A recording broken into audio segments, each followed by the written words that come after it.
So I'll be talking on the basic concepts of Mann-Whitney U-test, research question which can be addressed using this test, underlying assumptions and hypothesis, what are the various commands for this test and how to enter the result in the table and how to write interpretation. And in the last, I will be summarizing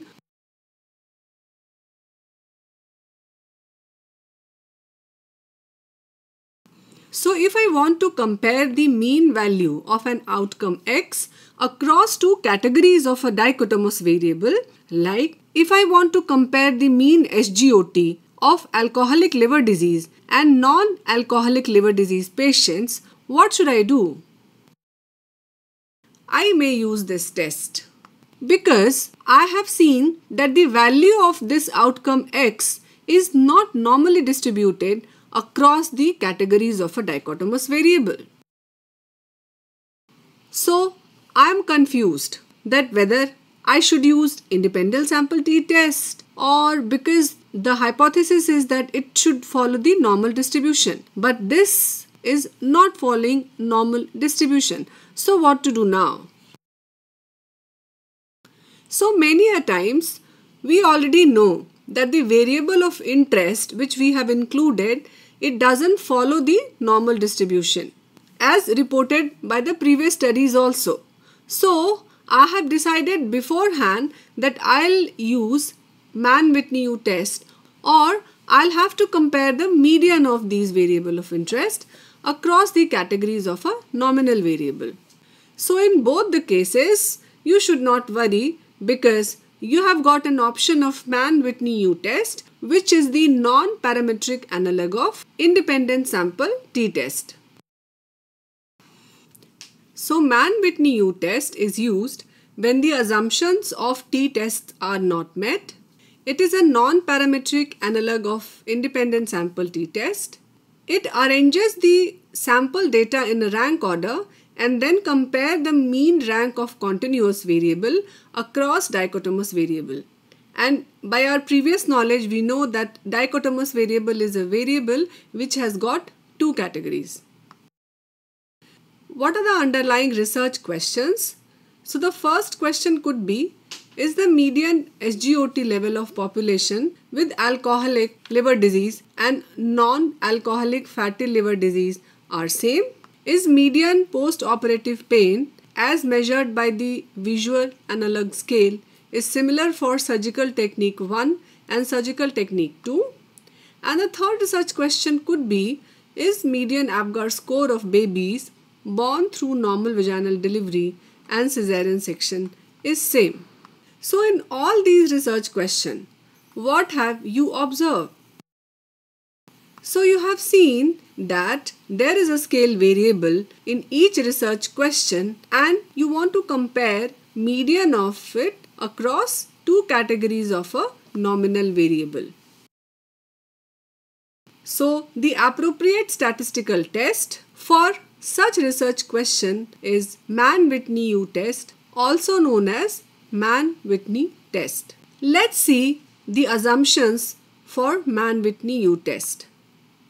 So the first assumption is that the dependent variable should be measured either on ordinal or continuous scale. Example of these type of variable could be pain score, Likert scale measurements, BMI or any biochemical parameters. Second assumption is the independent variable should have only two categories. So it could be gender, where the gender is divided into male and female, and it could be two interventions also. The third assumption is that there should not be any relationship between the two groups or within each group, which we call as independence of observation.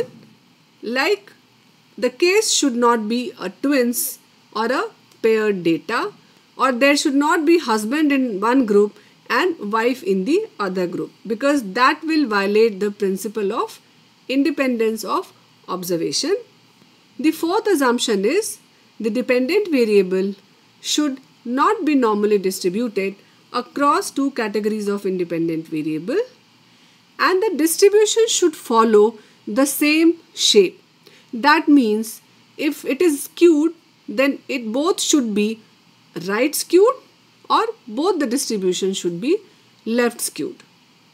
So this is the QQ plot of the variable across the two categories of independent variable, and we can see that the individual data points, they are not along the diagonal line. That's why this QQ plot is showing that the distribution is not normal.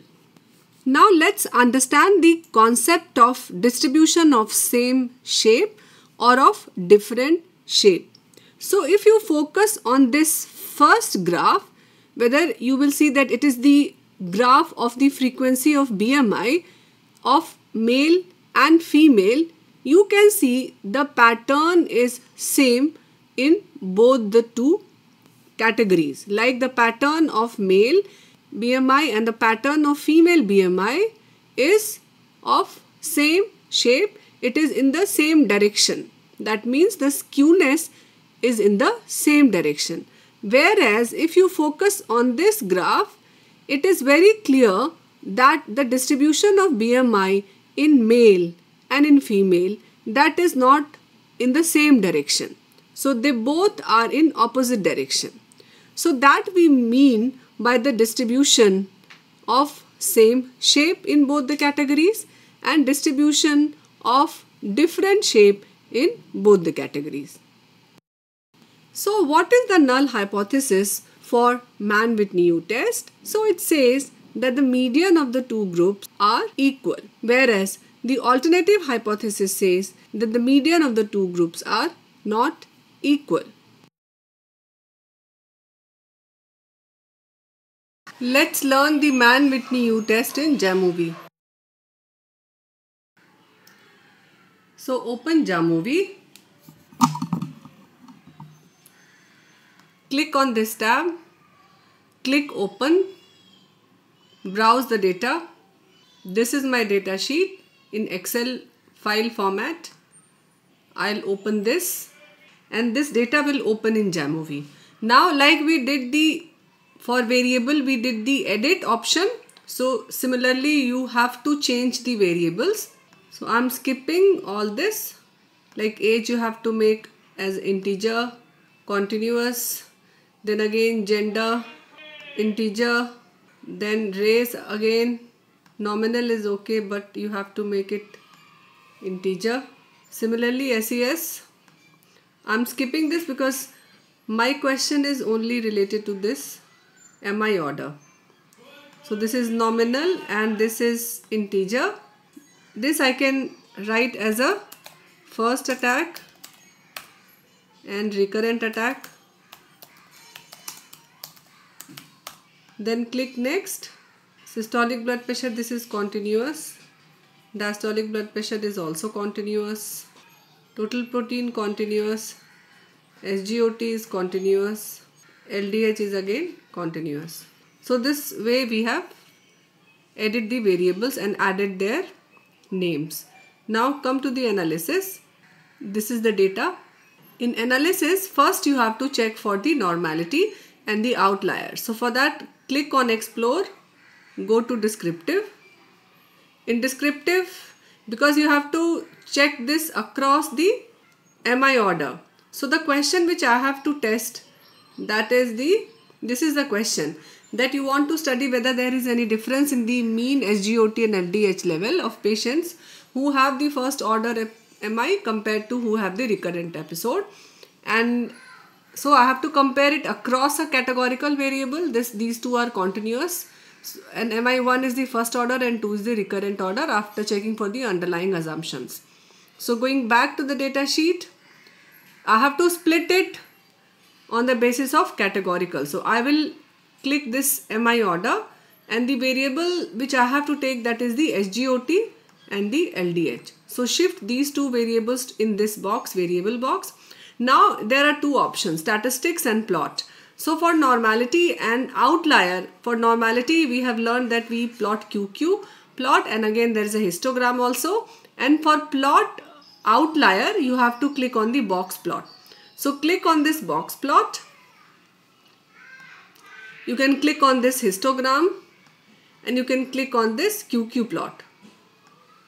And if you click on this statistics, I don't need mean, median I need. So median is there, and along with median, like with mean we call mean plus minus standard deviation.